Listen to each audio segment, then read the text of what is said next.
Hi guys, it's me Jeff and welcome back to my channel. For today's video, we're here at Tahom Lake Resort dito sa may Las Bañas, Laguna. It's June 21, 2026 and dito namin isa-celebrate yung Father's Day. Magla-lunch buffet kami dito.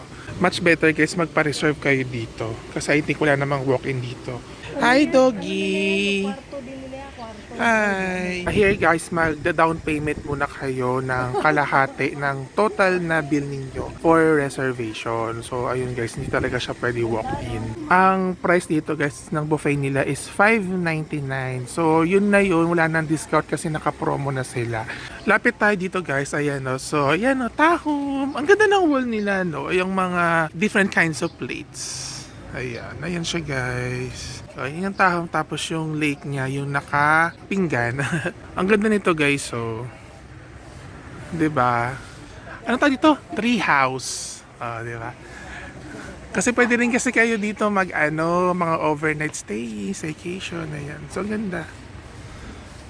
Cute. Actually guys, tabi na tabi siya ng Mount Makiling. Ayan, nandiyan yung Mount Makiling doon.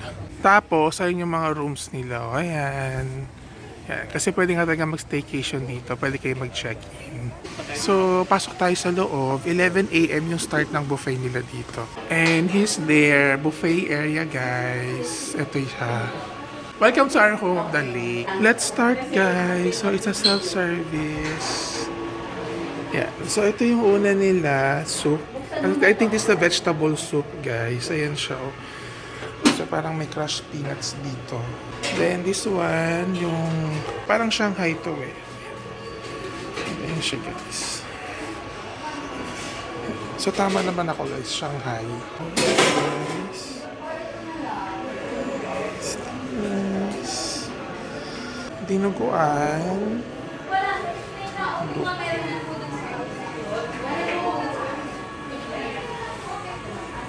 Kali-kali.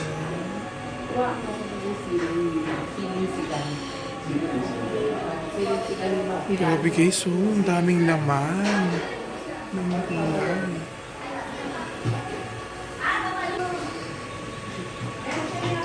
Gaano pa kalayo yung ano dito? Yung sa labas. Gaano pa kalayo yung bahay? Pag ano matawag mo? Bahay o bahay? Hindi ka ba taga rito? Hindi ka ba dito? Papunta mo na.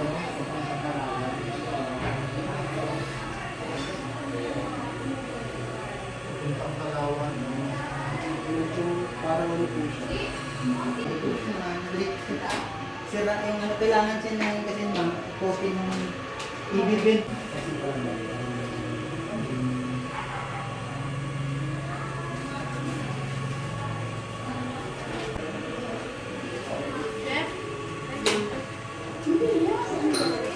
Dito mo ma, yung maliit lang.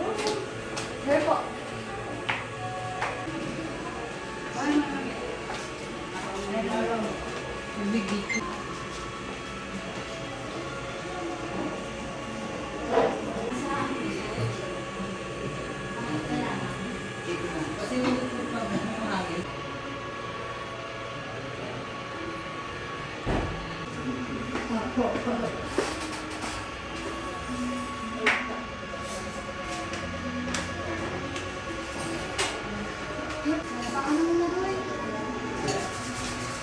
Kaya ako muna, magagawin sa kusina ko.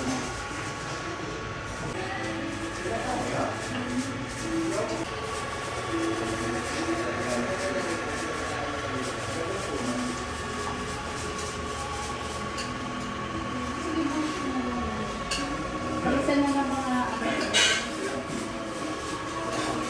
nakuha mo yung sweet and sour doon.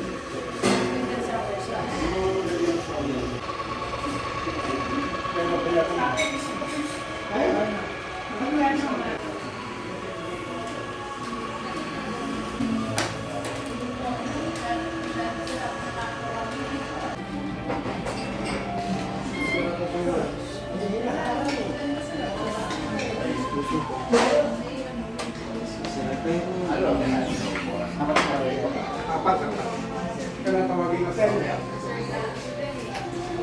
Try pa natin.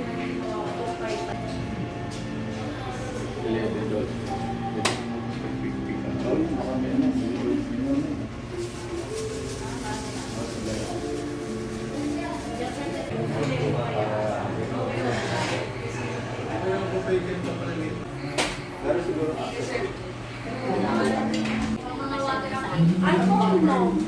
Alcohol. Okay na? Labas tayo guys, ito yung lake view nila. Ayan, so this is the lake view. Ganda guys, no? Ayan, so meron silang pool dito. Yan. So ito yung lake. Lapit natin. Ayan.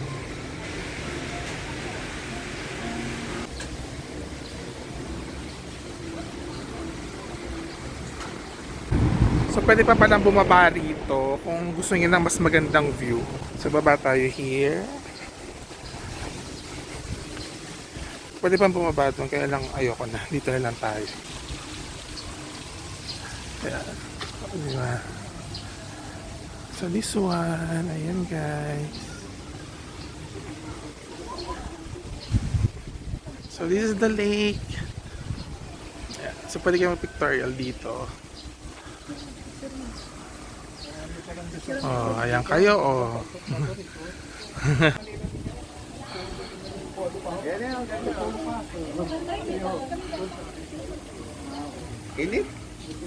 Bukod dun sa pool dito sa taas, ayan, yung pool dyan, meron pang pool dito sa baba. Here, oh. O, diba? Tapos meron parang waterfalls na ganyan. Gusto nyo yun? O, tapos parang infinity rin siya kasi nga ito yung pool. Tapos, ayun yung lake.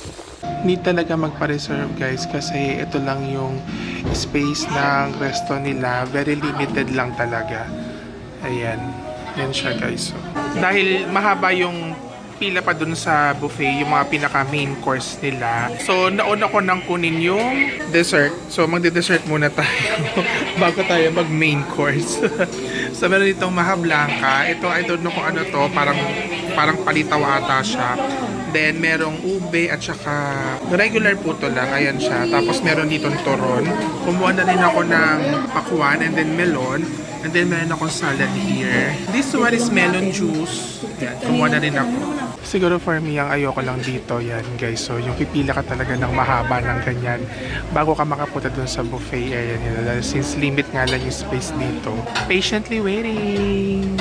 And yung style ng buffet nila is catering style kasi may mga nagsuserve dito. Ayan. So, sila naglalagay ng food sa plate mo. Ayan. So, catering style guys. Gusto sana namin yung vegetable ng kare-kare kaso wala ng vegetable dito. Kukuha pa lang. Yung pa naman hinihintay namin pero kukuha pa lang daw. Gulay ka na lang. Gulay? Oo. Kuha tayo nitong beef mushroom. Palagay tayo. Ayan. Ayan. This one is chicken. Ito chicken teriyaki na lang. Dalawa na lang din. For the main course, ayan, finally, sa haba ng pila na yon, nakakuha rin tayo. Kumuha ka ng madami kasi mahirap bumalik sa haba ng pila. Anyway, so ito mga kinuha ko, nag-rice ako ng konti doon. May fish fillet. This one is chicken. Parang fried chicken o Korean style fried chicken. And then this one is chicken teriyaki. This one is beef mushroom.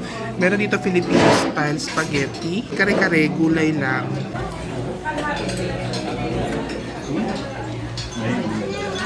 So,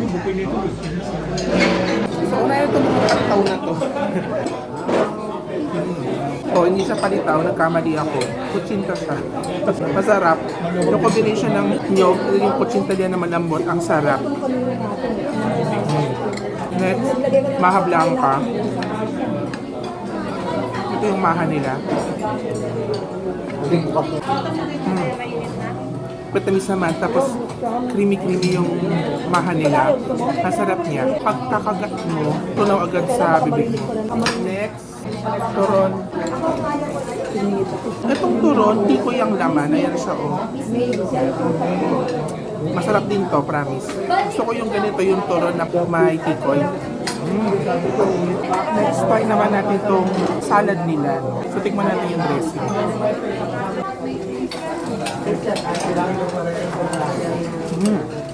Masarap yung dressing, lasang kupay. Kaya masarap pa. Namin. May pahabol silang biryani, guys.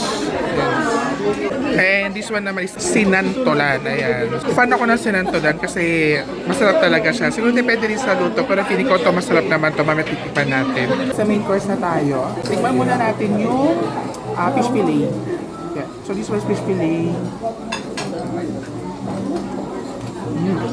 Masarap yung fish fillet nila. Malambot din naman yung isda. Hindi ko lang alam kung anong klaseng isda to. Kung dory or other kind of fish.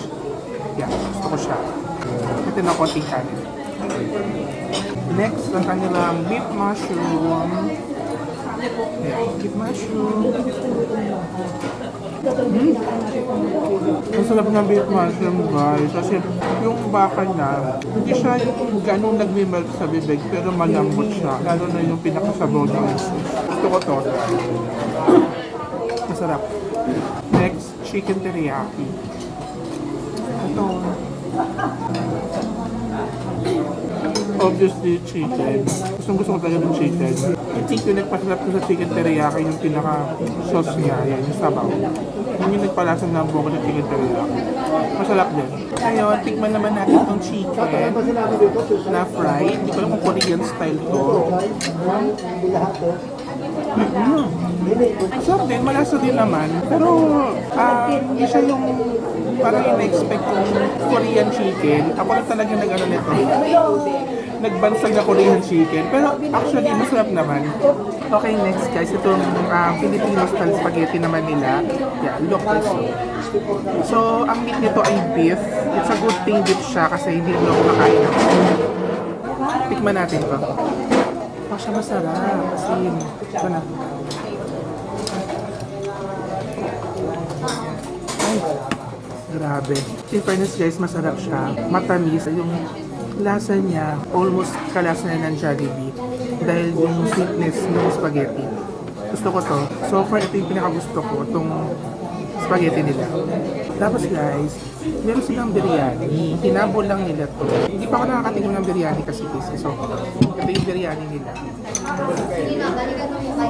Tikman natin itong biryani kasi ngayon ako makakatingin ng biryani. Diba? Hindi kasi nalagayan ko. Okay. So, ganito pala lasa ng biryani. Hindi ko naman masabi hindi masarap, pero baka hindi na siya pasado sa taste ko. Hindi ko siya masyadong bet. Baka talagang hindi pang Indian food yung dila ko. Pwede na din. Last guys, tikman naman natin itong kare-kare nila. Siyempre ang kare-kare nagdedepende yan sa bagoong. So ito yung bagoong guys. Tikman natin yung bagoong at kare-kare. Actually po, ano po, kasi iba po, ano yun eh. Sarap ng bagoong nila. Lalong suwarap yung kare-kare dahil sa bagoong. Sarap. And that's it for today, guys. Muli, maraming salamat sa pagsama na sa amin. Until our next video. Bye!